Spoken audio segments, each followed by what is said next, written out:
বরফের এক অন্তহীন হিমশীতল দেশে এক উৎসুক পেঙ্গুইন ভাবত, কেন বরফ সব সময় ঠান্ডা হয়? যদি আকাশ থেকে বরফ পড়তে পারে, তবে কেন উষ্ণ হতে পারে না? অন্য পেঙ্গুইনরা হেসেছিল।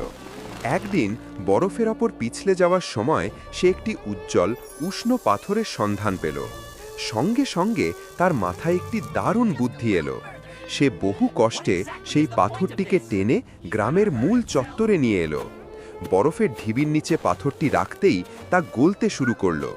জল নয়, বরং বাষ্পের মতো ছোট ফোঁটা উঠে মুহূর্তেই নরম উষ্ণ বরফে পরিণত হলো। পেঙ্গুইনরা আনন্দে চিৎকার করে উঠল, ছোট ছানারা নাচতে শুরু করল। সেই উষ্ণ বরফ এখন প্রতি বছরের উৎসবে পরিণত। সেই উৎসুক পেঙ্গুইনটি কখনোই অহংকার দেখায়নি।